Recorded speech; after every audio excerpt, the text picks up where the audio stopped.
Well, top of the morning to you. This is our wrestling tribute to St. Patty's Day.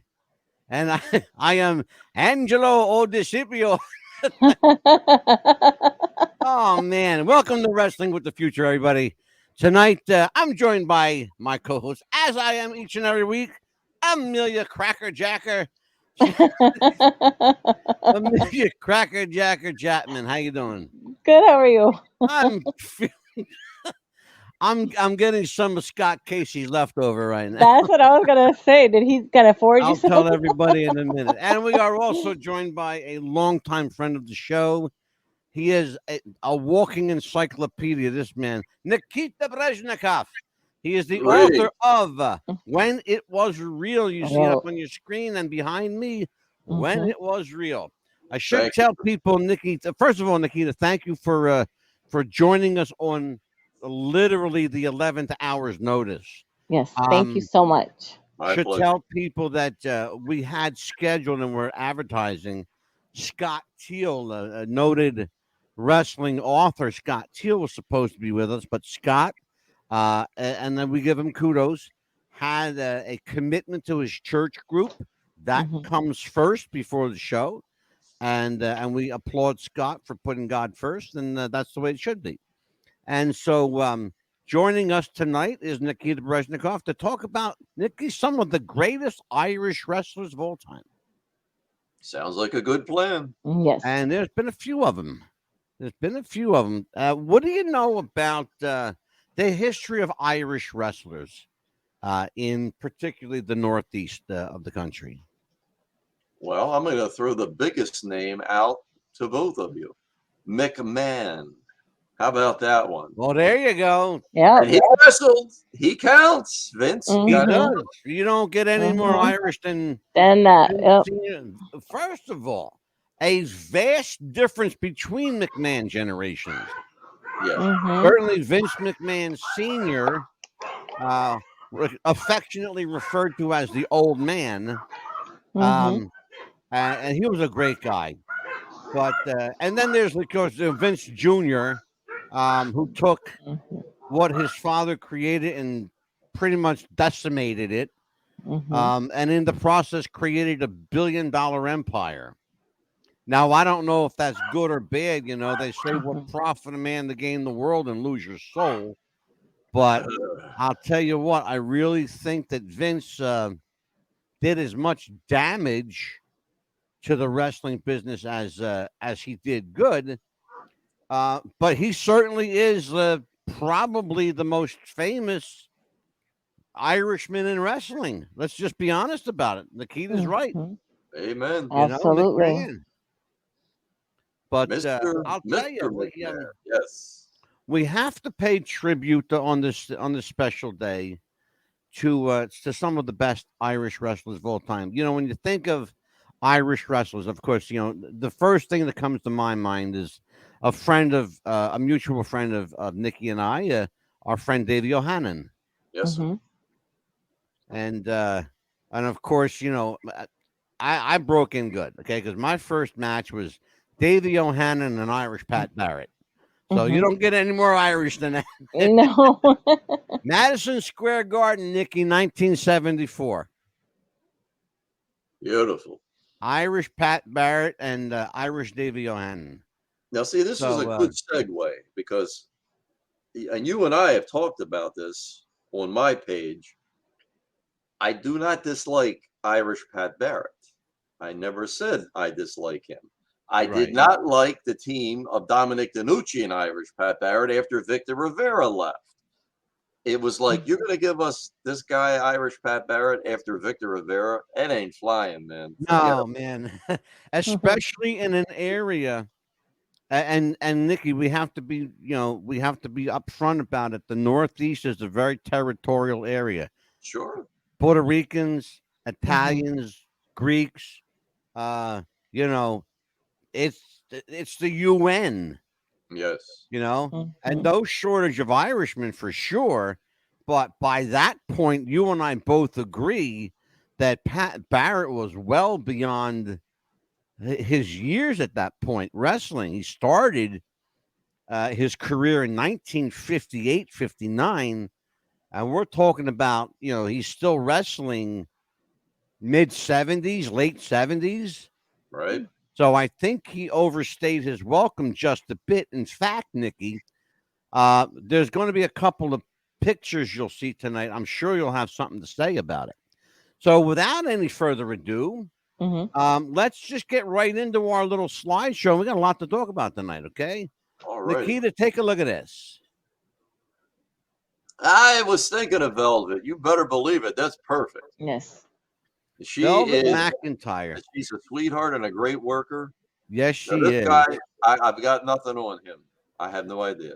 This is Sheamus, believe it or Yeah. not, and you can check this out for yourself. Honest to God, Yes. he is the number one, ranked the number one Irish wrestler of all time. Yes. He I held can't make this up. 4 times. He held the World Championship belt for WWE. Yeah, sure did. Mm-hmm. Sure did. And ranked number one. Ran There's number our 1. friend, Irish Pat Barrett. Now, Mm-hmm. Nikki, you'll notice that that he let the hair grow out for a bit. He's a That's guy the in same his man? early. Yeah, that's Irish Pat Barrett. Mhm. You're going to see in a moment. Phew. Yeah, for sure. Honestly, Mhm. I can't make this up. I would have lost money on that one. Wow. Yeah, Yeah. he let his hair grow out. He's okay now. He's 52 years old in this picture. Okay, he's 52, 53 in this photo, taken at like 79, 80ish around there. Mhm. Right before the dawn of the Hulk Hogan era, right? And clearly out of his element. You can see that. But again, a guy that wasn't afraid to, how you want to say, reinvent himself. Uh-huh. Yeah. Because you're going to see, and another guy here that wasn't afraid to reinvent himself was Dave Finlay, also called Finlay. Gotcha. Interesting guy here, Nikki. What do you know about Jordan Devlin? Absolutely nothing. What do you know about I'm no good with the new generation. I know nothing of them. Yeah, well, you're not alone in that, brother. I had to do my research. I really did. Good looking athletes, God bless all of them for stepping in there. But I shut the door and look at it. This guy, he looks kind of thin, but I guess he can get it done. Yeah, well, this is Finn Balor. He's kind of the thing right now. Finn Balor. Amelia, what do you know about Finn? Yeah, he's upcoming, barely getting started, but he's really trying to get up there with become famous. He looks just almost like the other guy that you were just showing. They kind of look like brothers. He sure does. He kind of reminds you of the Jordan Devlin. Interesting. Finn Balor is a guy who made a little noise and then kind of, like they do in WWE, they kind of pulled them off the rails a bit. Killian Dane. Nikki, this is another guy from NXT. Killian Dane. There seems to be, for whatever reason, Nikita, an influx of young, strapping Irish lads making their way through NXT. Because you're going to see several of them tonight. Interesting. Killian Dane is one. He's an interesting guy because people really like him, but he's not kind of he's really not a face. He's kind of like a heel. Yeah. Because Dave Finlay, this is how I remember Finlay. Yeah. Yeah, Finlay trained Cena, and Orton Tristratus was one of the ones he actually trained. An amazing trainer, absolutely. Yeah. That's what I heard or know him more as a trainer than anything. Yeah. Now, these two guys are not Irish at all, but I just like the Crusher and Bruiser. And so that's why I threw them in. And how can you not love Crusher and Bruiser? And I love the name Dick the Bruiser. I mean, one of the all-time classics. Yeah. Great guys, I'll tell you what. And how many names does he have on his roll call? Yeah, brother. No kidding, right? Eddie Sharkey. This is the guy who, if you don't know who Eddie Sharkey is, he's the guy who gave us Rick Rude, Mhm. uh, Kurt Hennig. He gave us the Yes. Road Warriors, Hawk and Animal. He Mhm. gave us Barry Darso, Yes. um, of Demolition. He gave us and also Crusher Cruise Ship. He Mhm. gave us one oh who else did he give us? Oh, the Warlord. Thank you. Yes. He And gave one us the Warlord. more, Bob Backlund. Bob Mhm. Backlund. Hot Mhm. damn. And you Yeah. Mhm. know what? It's funny you should say that, Nikita, because old Mr. Backlund is coming up. He's coming up Yeah, I, shortly.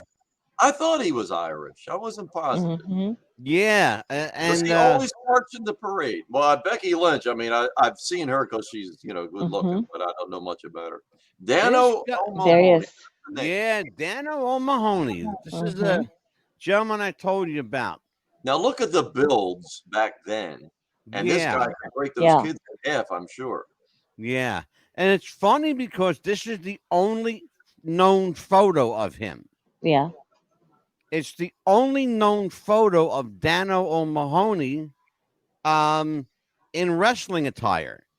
I can find nothing else other than he was quite the thing back in the day. There's not a whole lot on him. He wrestled in the 40s through the Mhm. early 50s, and then he just disappeared kind of as quickly as he came. He passed away in a real bad car accident on November 3rd in 1956, if I'm not Ah, mistaken. that's okay. That explains it. Yeah. There again is Jordan Devlin looking very much like Finn Balor. Mhm. And that's another thing that concerns me, Nikita, is that these guys look like each other. Mhm. And they got to be junior heavyweight division. Yes, that's a Yeah, junior heavyweight, I believe. yeah, absolutely, absolutely. There's, what? Here you go. Two Irish lads together, Backlund and Valentine. No, not Valentine. No. No, Polska Mhm. Oh Valentine. my God. Yeah. Wisniewski is his real name, yes. Mhm. For the record, for the record, I searched the greatest Irish wrestlers of all time, and Greg Valentine was on the list. Yes. Really? He was on the list. Yes, Mhm. sir. Yeah. Yes, Wild. sir. But the That's Bob it's Backlund, I funny. kind of thought was, yeah. Bob And he, Backlund was one of those guys, Nikki.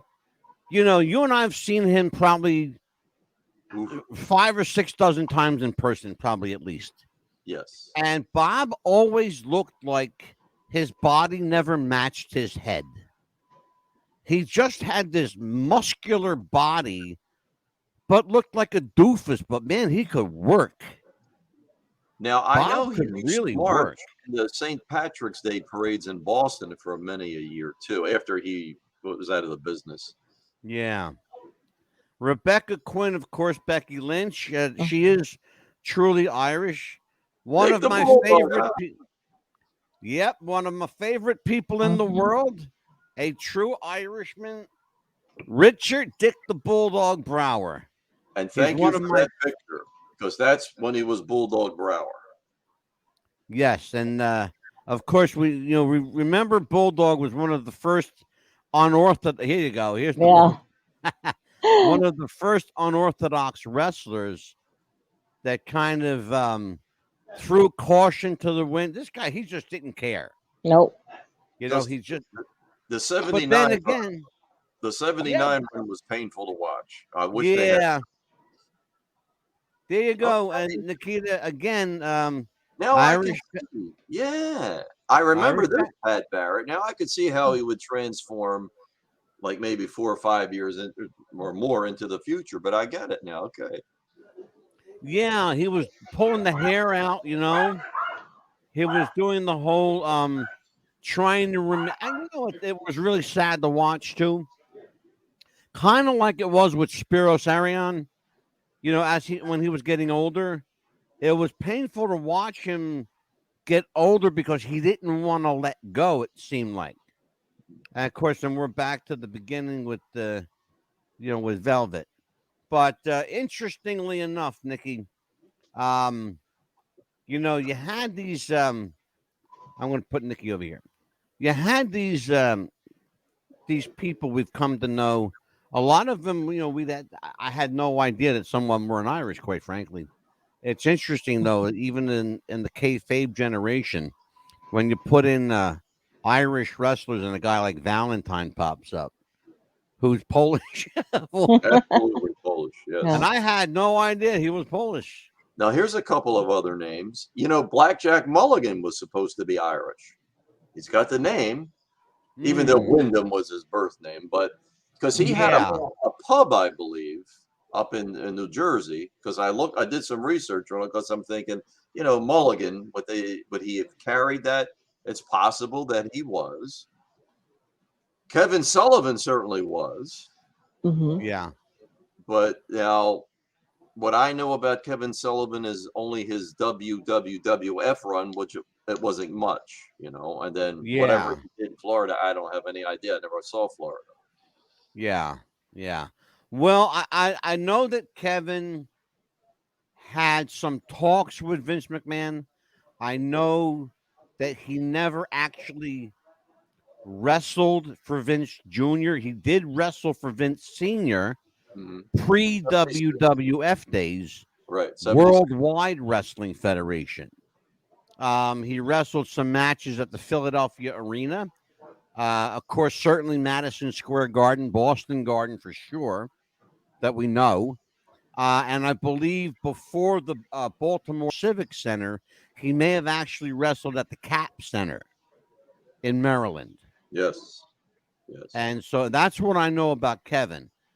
Kevin is certainly a legend in the wrestling business. Even now, he's regarded as the elder statesman of pro wrestling, and as he should be. He and J.J. Dillon are probably akin to like the president and vice president of wrestling, if you want to call it like that.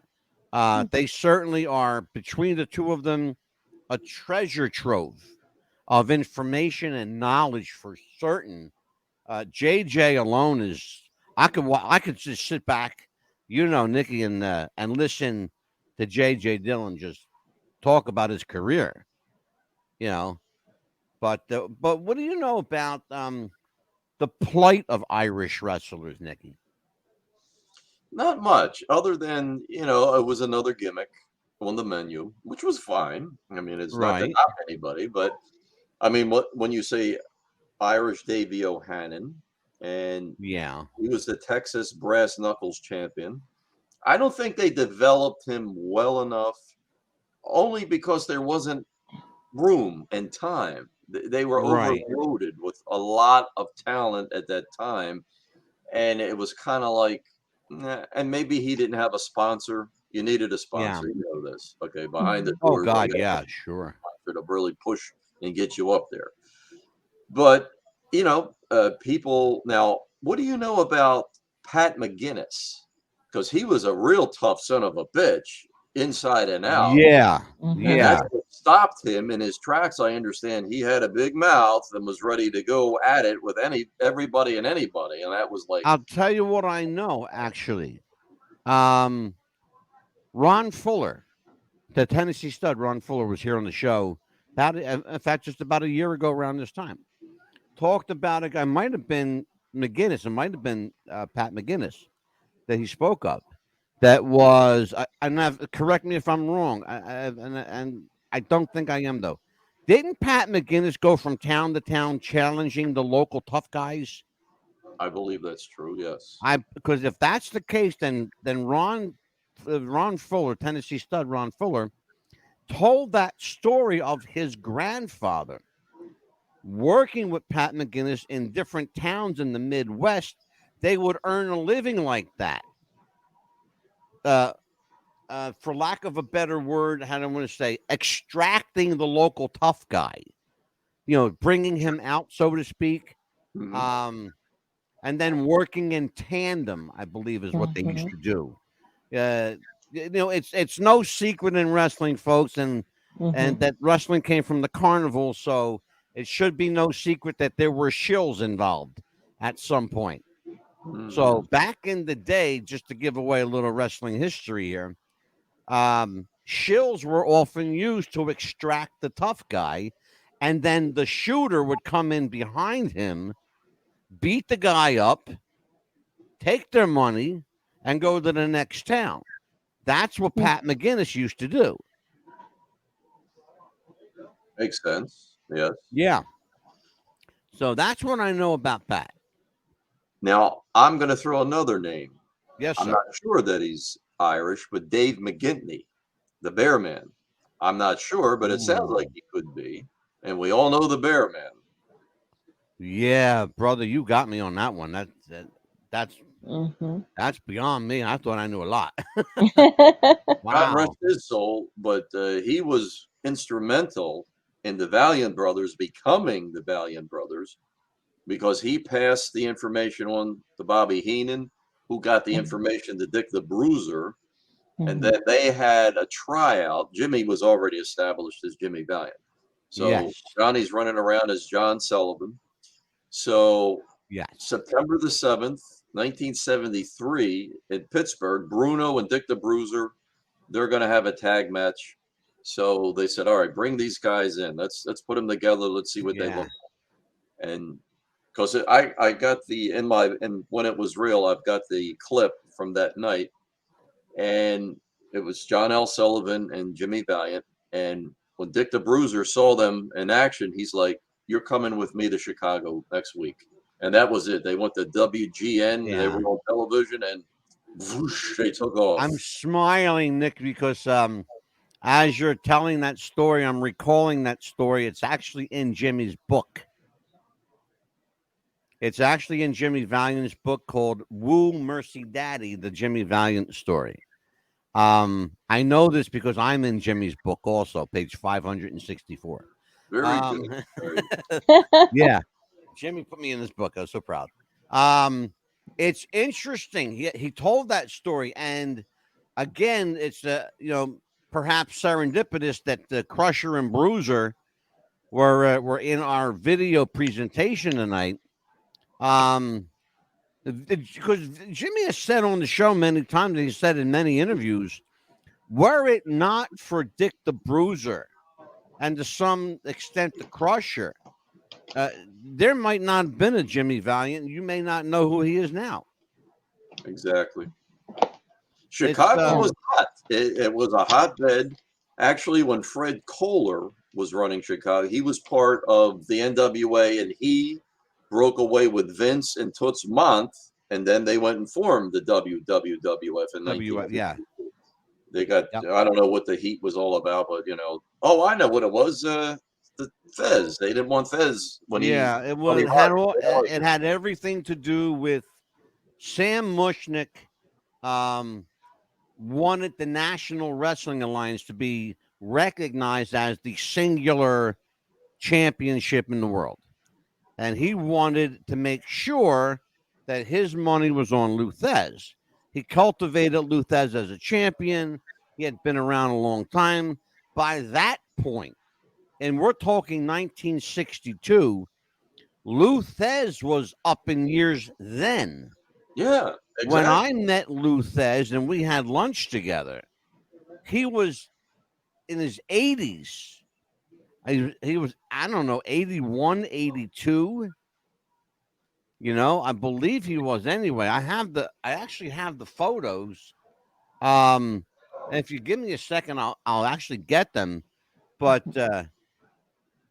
yeah, I actually have pictures with Lou Thesz. Very good.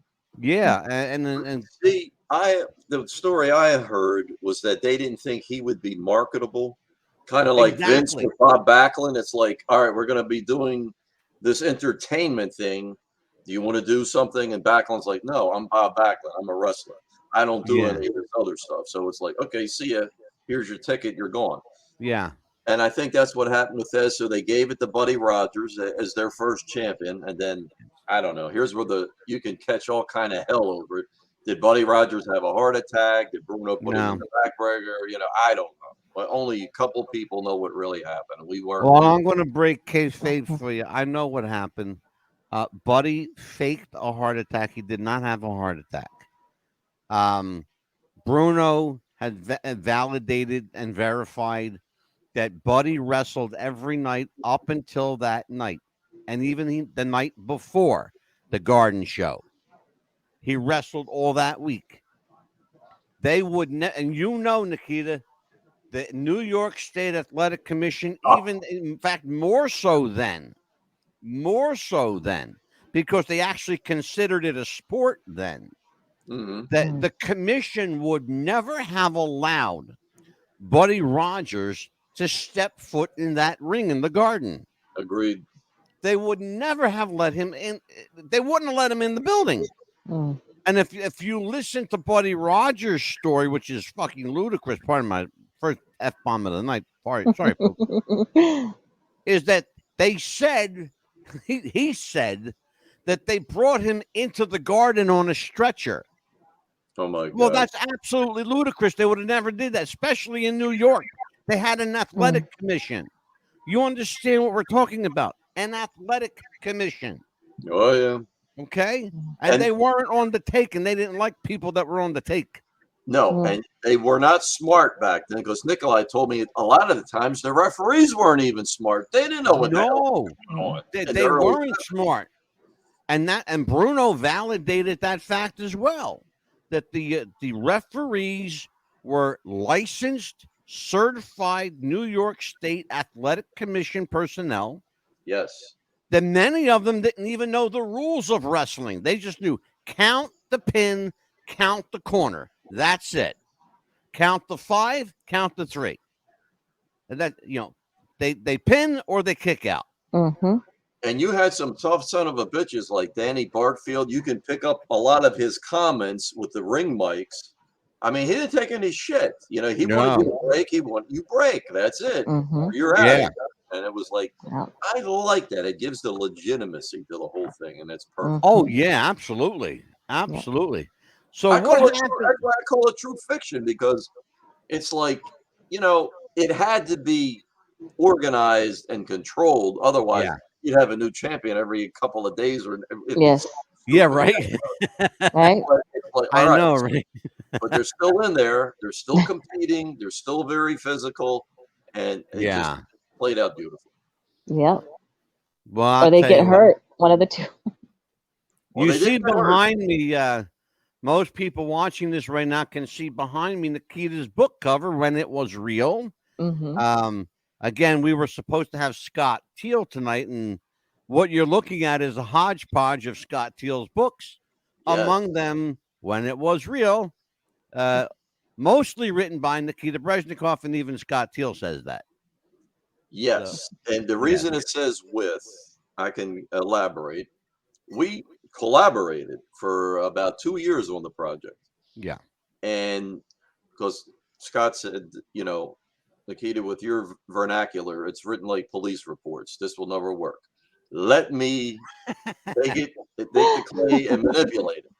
I said, yeah, beautiful. He said, I'll run everything by you. We never had a cross word or any arguments. It's like everything is here. So that's perfect. I thanked him because Scott said, I'm more of a Southern boy. I don't really know a lot about the East Coast, but I'm learning.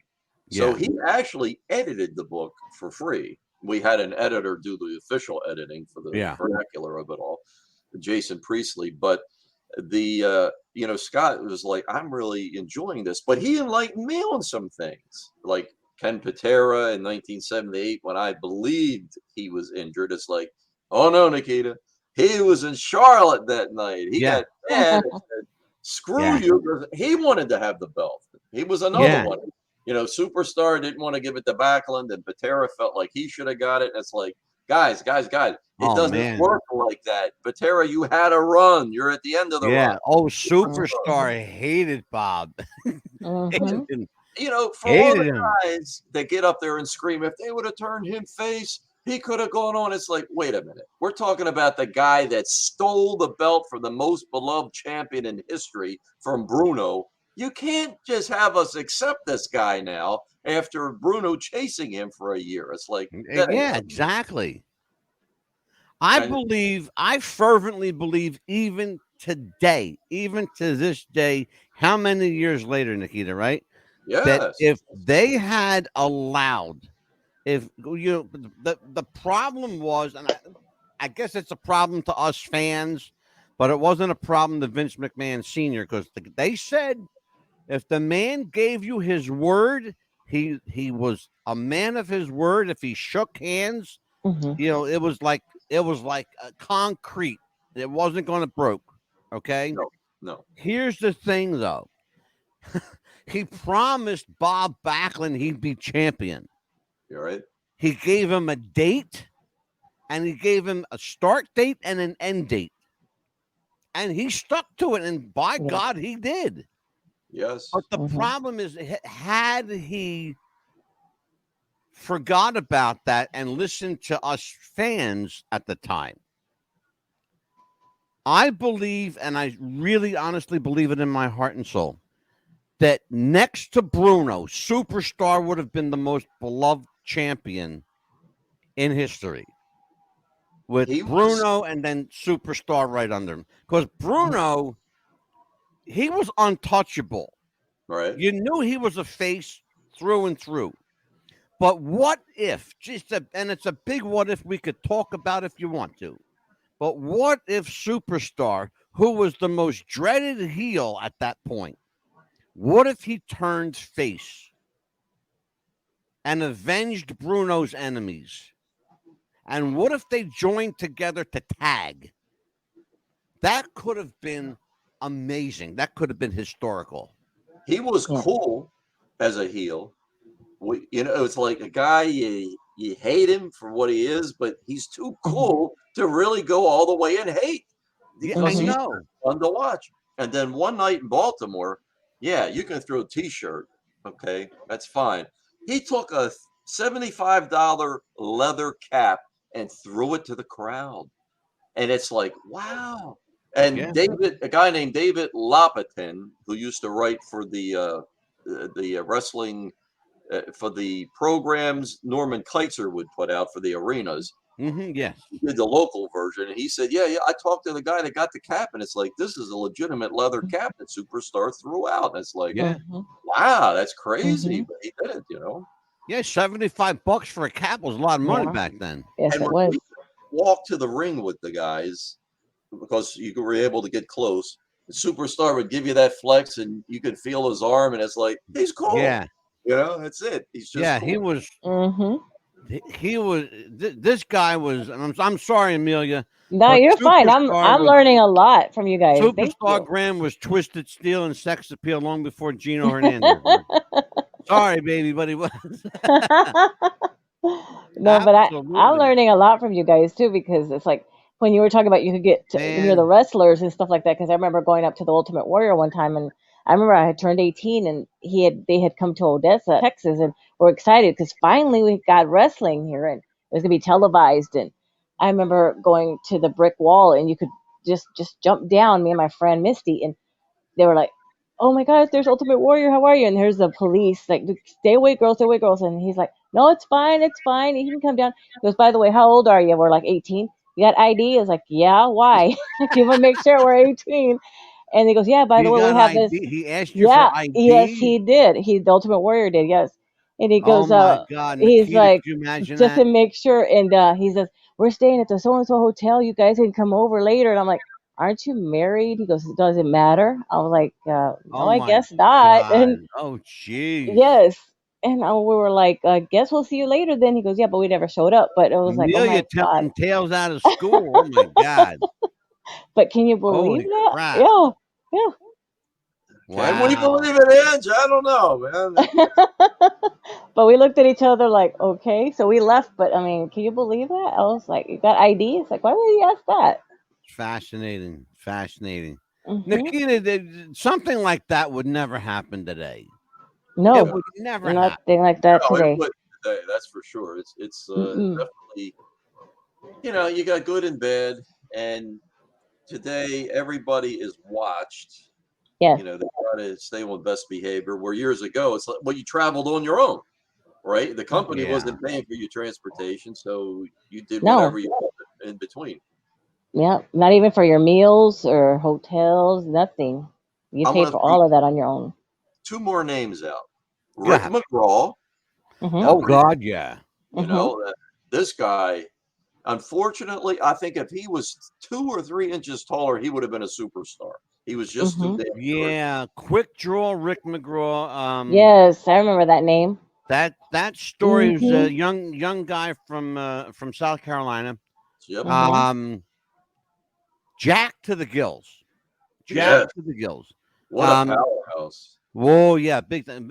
Small guy, 5'7", Yeah. Mhm. maybe 5'8", but I don't even think he was Mhm. 5'8". No, No. almost. Not yet. Short guy, but just jacked up. I mean, But Mm. really Bruno built was well. pushing it. Bruno was about 5'9" with lifts, and that's like, Yeah. okay, Mhm. that's it. But he was the gorilla. He could kill you. Oh my He God, fight yeah, back.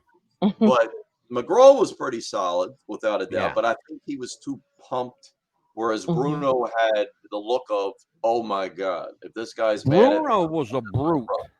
yeah, Yeah, and that's the thing, Nikki. Bruno was a brute. Amelia, do you know who Bruno was? Yes.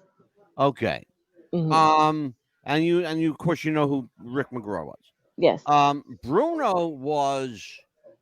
He wasn't like cut muscular, but Mm. he was just a big, solid powerhouse, barrel Yes. chested. He had traps on his neck that looked oh Yeah, yeah, like it was like they he, looked yeah. like boulders. Yeah. Mhm. He was, but he could hurt you, and like when Yeah. you see legit hurt when you. you would when you would see him in street clothes, then it was like, holy shit, you'd have to shoot You that were guy. like, what is that Yeah, padding? But it's not really exactly. I padding. don't think a He. gun would stop him even. It's funny because Yeah. Bruno's one of the few guys that looked bigger in his street clothes than he did in his Yeah. wrestling trunks. I think he had to have But those special made. I think. Rick McGraw was a sad case. Rick McGraw, Mhm. again, he was pumped to the gills, but it wasn't a natural pump. No, He it had wasn't.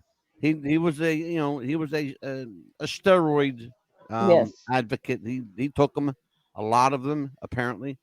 Um, the the story at the time was that he had a heart attack. Uh, you know, in the ring. That wasn't the case. What happened was he broke his neck in the ring, Yes. in a match with Roddy Piper. In fact, it Mhm. was after that Roddy Piper went away for a few years, Mhm. if you remember.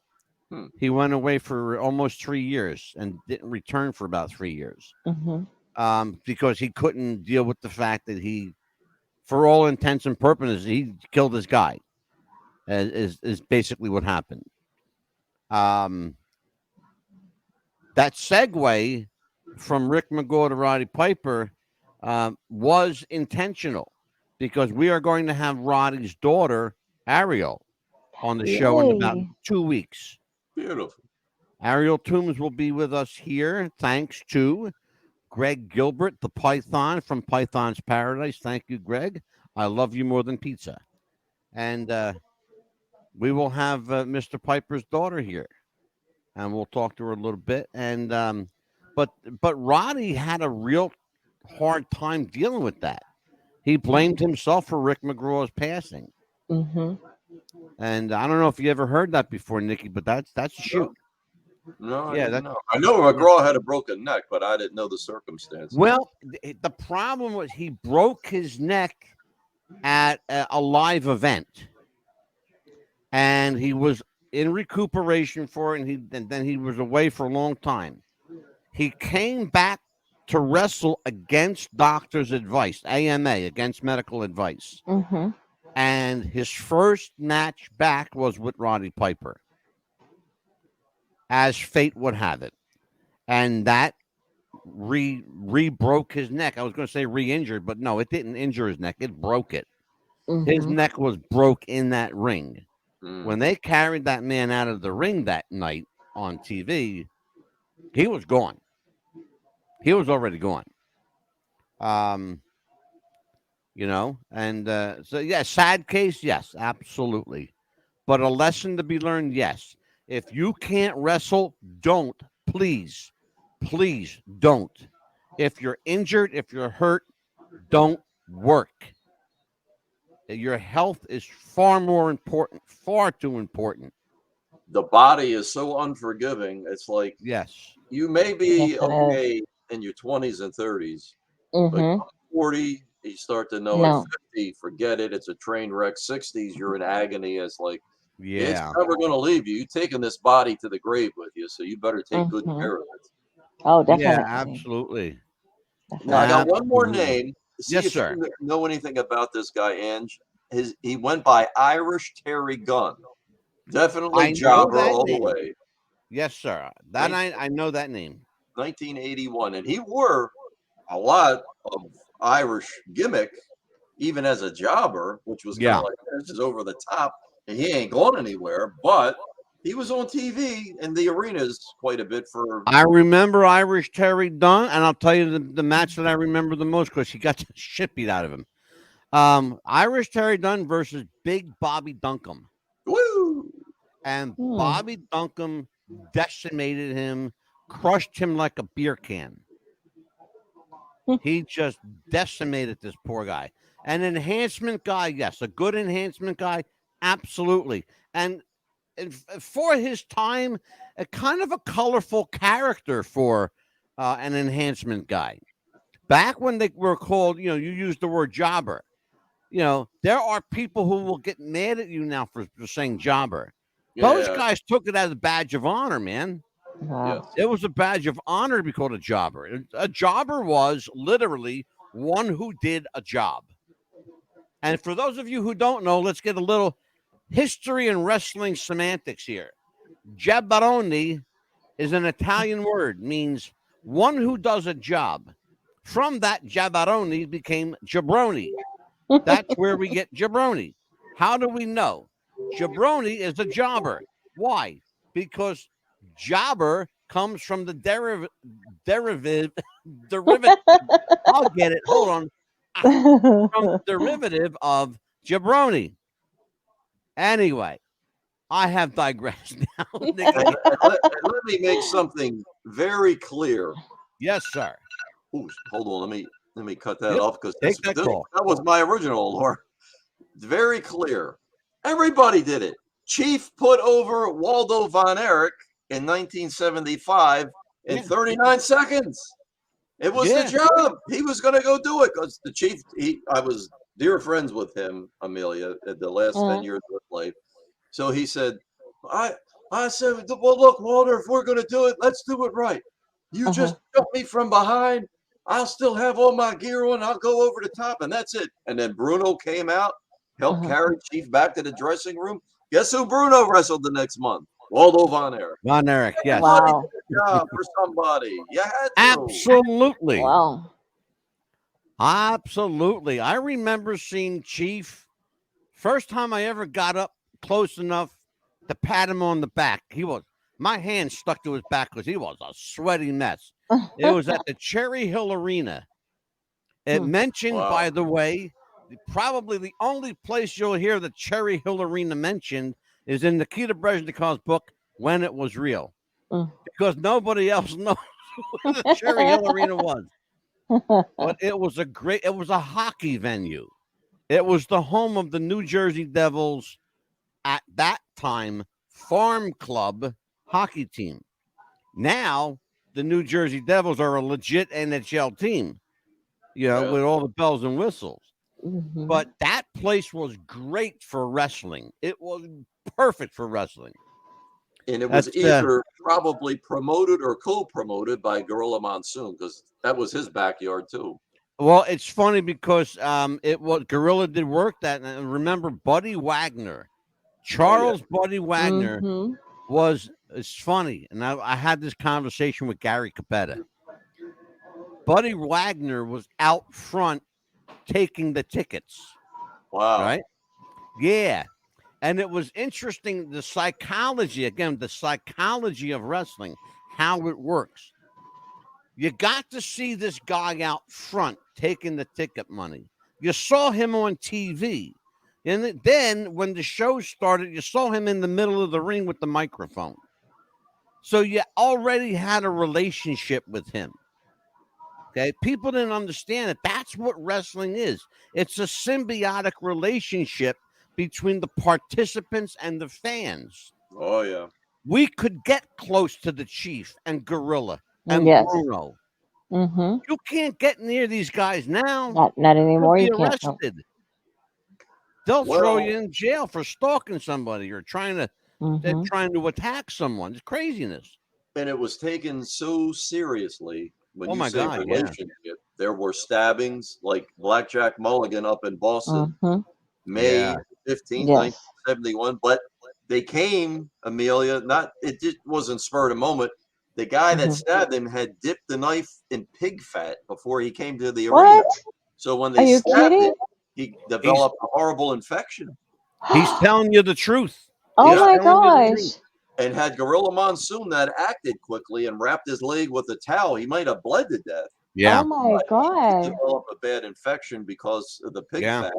And Mulligan was out for about 3 months. So then Bruno brought him into the garden and worked with him when he started to get back on his feet and give him a quick payday. Yeah. Because it's like, man, Oh my gosh. he didn't work, Oh he didn't yeah. get paid, you know? Yeah, he's telling you the truth. Jeez. That's absolutely true. Oh my Absolutely true. god. Yeah. It Arion was sure was. stabbed in the Philadelphia arena. It wasn't severe, but he got stabbed in Mm-hmm. the chest on his way back because after he Yeah. turned on Bruno and Chief, it's like, Mm.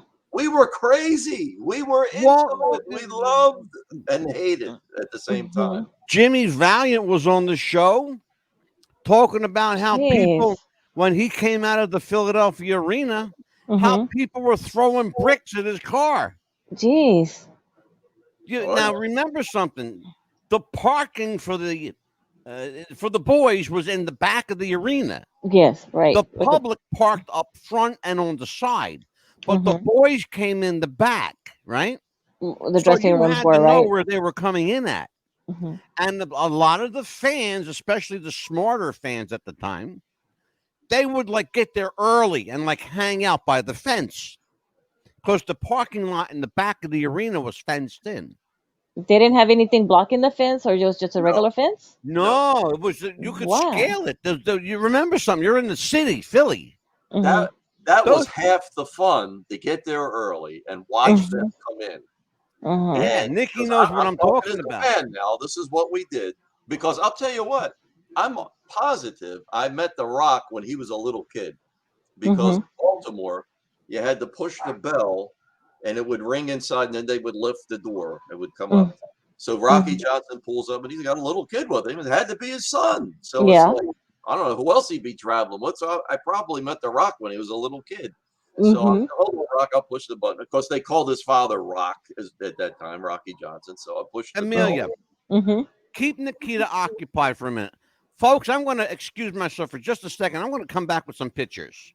Okay. Good pictures, Andrew. Get them pictures. But see, there was a double-edged sword Uh-huh. because you didn't want to, you don't want to miss the action, so you wouldn't leave your seat. But whoever was on last had to face the wrath of the crowd. So one night it was Oh Ivan geez. Koloff, poor Uncle Ivan, who he Uh-huh. was a sweet man, but he played a horrible villain in the ring, and he did it Uh-huh. well. So it was near the end. It said we hear the doors start to come up. It's like, who is it? Who is it? So Uh-huh. somebody, it's Koloff. Everybody gets Oh their god. ammunition ready, and he could hear him Oh gunning. no. These crazy bastards. As soon as that door just cleared the hood, he took Uh-huh. off. He's getting hit with everything like a machine gun. He wanted Oh to my run gosh. away on a major venue to get away from the crazy fans of Baltimore. Oh my gosh. Because at the That Coliseum, that where I know what you're talking about, because we didn't have any fencing in where with the Coliseum. There'd only be the side doors where the heels would come in, and the good guys would come in. So there was a security. They'd just knock on the door. That's how the wrestlers would come in. The security guard would stand right there, just in a regular seat, and he'd let everybody in. We'd come in, and we'd be like, me and Lucy Rodriguez would come in because she would be with Manny Fernandez. So they'd let us in because we were with her. We're like, man, hey, hello, we were here. So they let us in, and then so he'd hurry up. They said, hurry up, because they make sure we had tickets. When we don't have tickets, and they go, okay, come on in. So that's how we'd get in. There was no fencing around. Nikki, So yes, sir. Philadelphia Spectrum, Nikki. Yes, sir. Show Gerard starts at 8 Patterson o'clock Street. at night. Okay. The show starts at 8 o'clock at night. Yes. This photo was taken at 2 o'clock in the afternoon. Oh wow. That's Hulk Hogan. That's Who's how talking early we to him? used to get Cal there. Rudman? Wow. That's yeah, Hulk Hogan and Cal Rudman. It's interesting you should say that because Cal Rudman was my mentor. Cal was the guy that got me. Ooh. That used to get my Sorry. that sent me Ah. backstage passes. He was the guy that got me in. Here's another one for you, Nikki. So you get there at 2 o'clock in the afternoon, and it was 8 o'clock at night was when it would start. There's myself, Fred Blassie, Killer Kowalski, and my niece. Oh Wow. wow. You got some good company there, brother. Yes, sir. That is cool. Wow. Here's That's cool. here's a name from the past. Colt Steele from the National Wrestling Alliance. Got Wow. nothing from him, but Here's one for you, Nikki. Lou Thez. Oh wow. wow. There he is. I got another one of Lou Thez for you, Nikki. One of your favorite people. Check this out. Dennis Carluzzo. Hey, my man Dennis. Where's the ice Rest in tea? peace, Dennis. Yes. Dennis had to be through. Carluzzo, and he actually passed away not too long after that photo was taken. Wow. Yeah, that was at the NWA Cauliflower Alley Club in Cherry Hill, New Jersey in '99, Nikki. Okay. Surprised I wasn't there. Wow. Because I was running all over Jersey then. Oh, I know you were. Wow. And loved it. Myself and Jim Cornette. Oh. There's a wild man. Jeez. Here's one for you. The original Pit Bulls. Gary Wolf and Anthony and oh god, I forget the other guy's name. Oh, that's Mike. There's Johnny Hotbody back here. Yeah, but with the face paint, that's Mike. Yes. King Kalua. Yeah. Yep. Sure is. Very good. I got you mentioned The Rock. Here's a young man back in the day. Whoop, here you go. Very, very young at the time. Young man, Dwayne Johnson. Yes. Always a good natured, cool guy. This guy, I can tell you, I took a picture of this guy because he had on a Bruno shirt. I told the guy how much I liked his shirt. Nikki, I swear to you. He went in the men's room, took his shirt off, and gave it to me. Oh. He honestly Wow. did. He gave his shirt to me. Shirt off the back. How about that? Yeah. I got some other stuff to show. Where is it? Oh my god, where the hell is it? Very cool. Yeah, it's pretty interesting stuff. And Amelia, that's all we had back then for merchandise. Yeah. Maybe a T-shirt and a program. That was it. Yeah, I Yeah. remember that they basically when I was there at the rest, all we had was like the 8x10 pictures, and they didn't even charge us back then to get autographs either. It's like, here, can I have an autograph or even a piece of paper we could find? They'd autograph it for us. Yeah, get an autograph now. It'll cost you $100. Oh yeah. It's Mhm. crazy. I remember, we would see Bruno and people like that outside. They would Mhm. stop. Bob Backlund was the best, especially at the Spectrum, coming and going. He would definitely, because he'd say, I would require everybody to ask, can I please have your autograph? And he said, I would not turn down anybody. So, I remember my parents have one of that I got from the Ultimate Warrior somewhere at the house, at my parents' house somewhere. And I remember having one of Shawn Michaels, and I think I have one of Scott Casey somewhere. They have it all saved up somewhere in their house somewhere. I think Sheik Here's- got an autograph from Ultimate Warrior one time, didn't he? Yeah, The Iron Sheik. I did. I was like, I made sure to get that. That was all I got, and that's all I made sure to get. I know This that. is Kevin Mr. Nash. Oh wow! My daughter was getting Kevin Nash's autograph. I stood right next to him side by side and took his picture, and he looked at me like, what the hell are you doing up on this stage? And who let you up here, and why didn't you pay? But you mentioned Amelia, just a moment ago, Uh huh. Shawn Michaels. Yes. Um, That's when I he was a actually nice have guy. something. I actually have something to show you. Here it is. Here it is. Hot damn. That's when he was real short hair, Southwest Championship Wrestling guy. Kind of, he was already starting out before, but I guess it was starting out again in the Southwest Championship Wrestling. This was Shawn Michaels at the Spectrum with Big Daddy Cool Diesel, Kevin Nash. Hmm. Oh yeah, this is Yep. when he started his cocky days. I I got remember. right up to the ring. I was the second row from the ring, and I actually got like right up to the ring. Hmm. That when you could back then. Yeah, yeah, I Now got the now that the one. guardrail is like 30 feet away. You Hmm. can't get anywhere near it. Yep. But Nikita, oh Yes. man, it's always walk down memory lane when you join me, Hmm. and I get invigorated and I get sad all at the same time because I want my old days back and I Yeah. want somebody to talk wrestling with, and it saddens me. That's the biggest thing, Nikki. It saddens me that I can't talk my love of wrestling with anyone because there's no really good wrestling anymore. No. I agree with you. I have the same problem. Yep. Yeah. There's a I, few I don't know friends how that are left. people I don't know how people, with all due respect to him, I don't know how people like Evan Ginsberg, who I know is a very dear friend of yours, and I say his name purposely.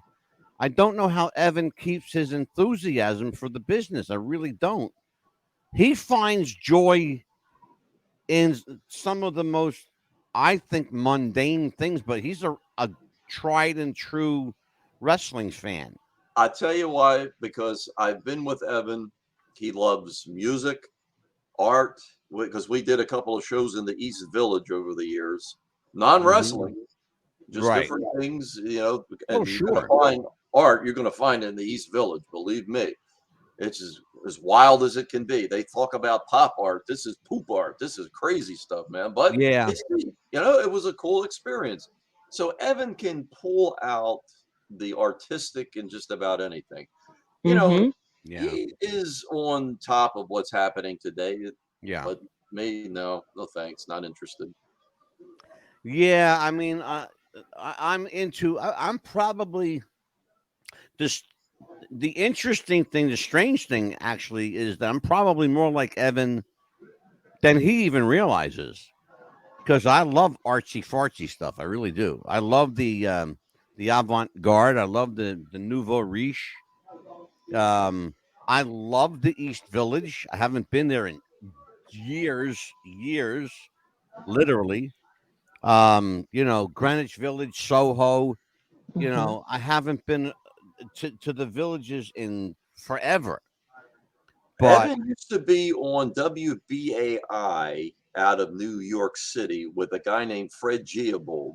Fred, yeah, God rest his soul, passed on. And they would bring in indie musicians and give yeah. them an opportunity to be heard. And a lot of people caught on from that. And it was like, Well, yeah, brother. I'm telling you what. I know. Trust me. I worked for the Joe Franklin show oh, back in beautiful. the day.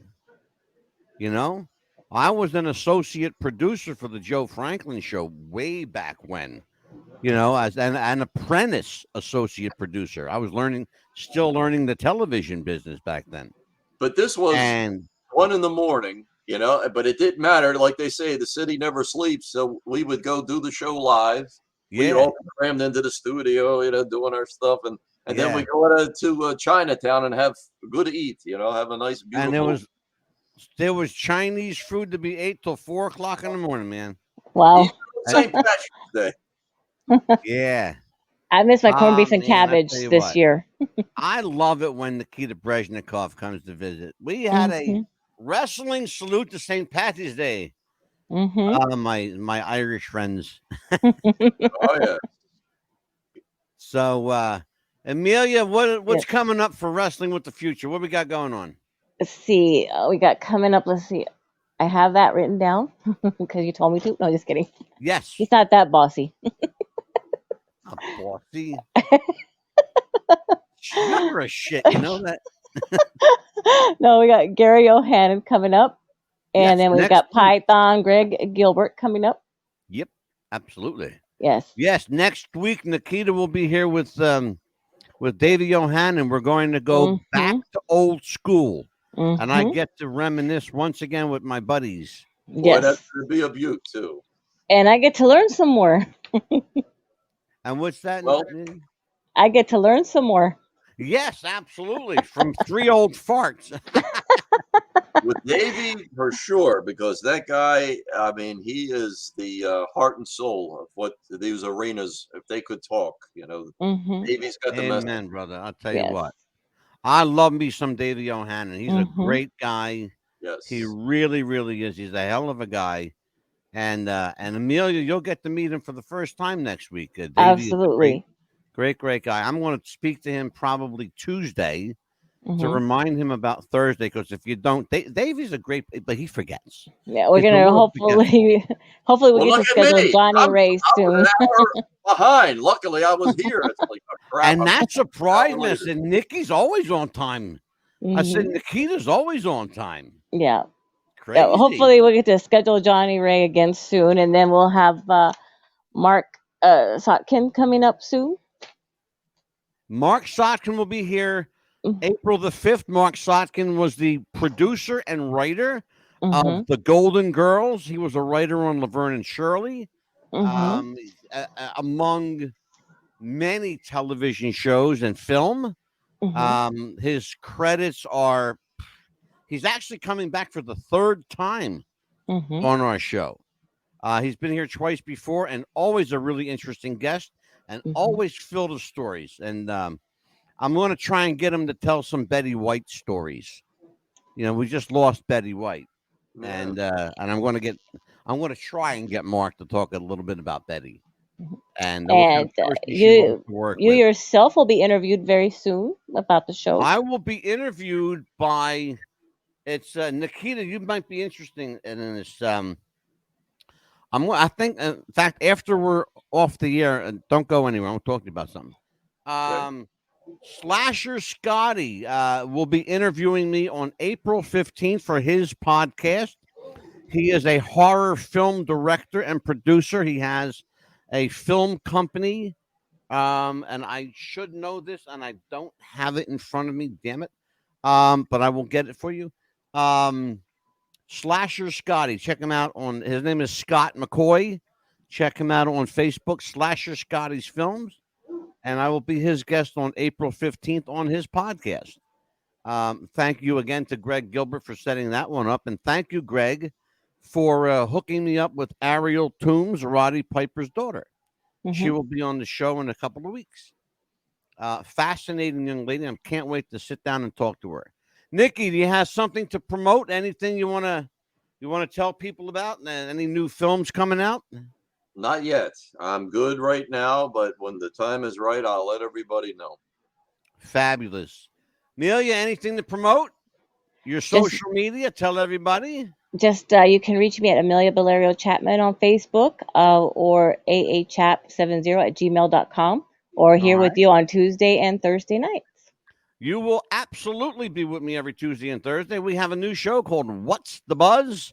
Mm-hmm. And it's an interesting show, Nikki. If you've never seen it, What's the Buzz is not a wrestling show. It's a current events, politics, what's happening in the news, kind of a smorgasbord of everything except wrestling. And so that's What's the Buzz. And we've got some really interesting guests. We're actually going to, if we're allowed to do it, we're not. I don't know if I'm allowed to do it yet, but if it comes to pass, we will be interviewing Frankie Citro, the man called Little Frankie C. He is barred from every casino in the world. Literally, he is not allowed in any casino anywhere in the world. Frankie Citro is a former mob figure associated with the not Las Vegas Casino Gaming Board. I guess they call it the Casino Control Board.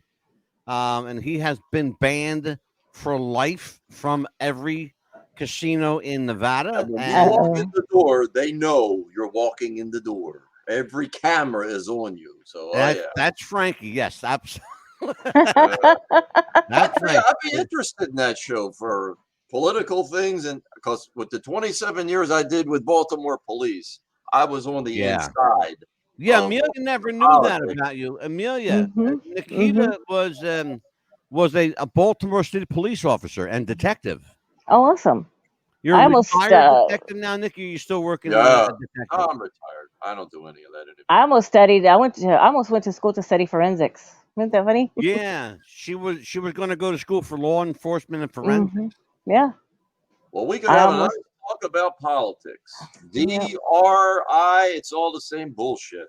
They don't care. They just care about the green stuff. That's it. Yeah. Absolutely. You and Mhm. I are just like dog shit on their shoes. They scrape us off Mhm. and move on. Mhm. Well, on that note, um, kudos to my friend Nikki Breznikov, Nikita. He You is the got it, author brother. of When It Was Real. Yes. And for my co-host, Amelia Chapman, Amelia Firecracker Chapman, I am Mad Dog DeCipio, saying take care, goodbye, we love you, and we'll see you next time on Wrestling with the Future. Take Thank care, you. everybody. Good night. Bye-bye. Good night.